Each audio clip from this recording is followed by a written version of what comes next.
चलिए बात कर लेते हैं बड़ी खबर की। ई टेंडरिंग को लेकर सरपंच एसोसिएशन का विरोध जारी है। सिरसा में सरपंच एसोसिएशन ने प्रेस कॉन्फ्रेंस की है। सरपंचों ने फिर विधानसभा घेराव की चेतावनी दी है। हरियाणा सरपंच एसोसिएशन की उपाध्यक्ष ने यह जानकारी दी।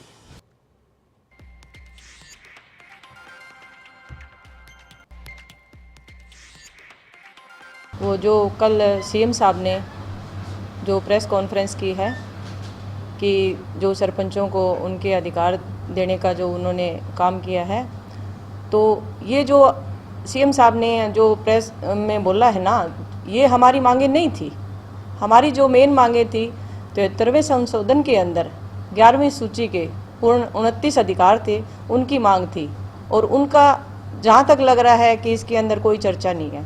तो जो भी इन्होंने कल कॉन्फ्रेंस की है, उसके लिए हम उन जो मांगे हैं उनका बहिष्कार करते हैं, और जो भी हमारा विरोध प्रदर्शन है वो वैसे ही जारी रहेगा। देखिए, सभी के सामने तो ये आ रहा है कि सरकार ने 2 से बढ़ा के 5 कर दिया, तो हम 2-5 की बात ही नहीं करते ना। हम तो हमारे पूर्णतः जो अधिकार है वो मांग रहे हैं। देखो, जहाँ तक लग रहा है सरकार अपनी तानाशाही नीतियों पे उतरी हुई है और जो प्रदेश की जनता है उसको गुमराह करने की कोशिश कर रही है।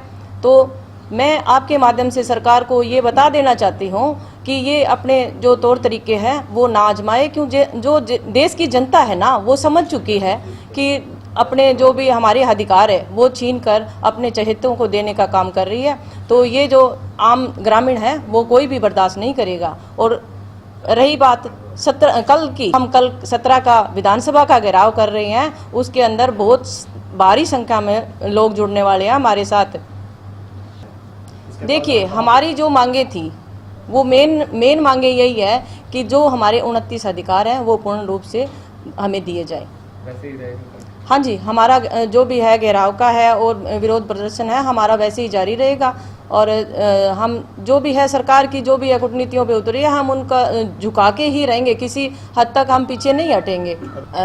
आंदोलन को हम लंबा चलाएंगे। और सरकार क्यों नहीं मानती? सरकार मानेगी। जहाँ तक लग रहा है जो कल उन्होंने जैसे प्रेस कॉन्फ्रेंस की है, तो उसके अंदर देखिए ना, सरकार डरी हुई है। जहाँ तक है वो प्रेस नोट जारी कर दिया उन्होंने।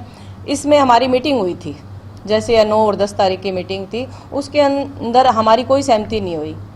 ये तो वही होगी ना, तानाशाही नीतियाँ हम पे थोपने का काम कर रहे हैं। देखो, हमें बुलाया भी गया, 9 तारीख को भी बुलाया गया था। चलो, हम मीटिंग करने के लिए गए। क्यों? कि जो वार्ताएं बैठ के हो सकती हैं तो वो दूर रहने से नहीं हो सकती। क्योंकि मेन मकसद, हम यहाँ से गए थे, हम पॉजिटिव विचारों के साथ गए थे, हमारे अंदर पॉजिटिविटी थी, हम पॉजिटिव ही करके आते।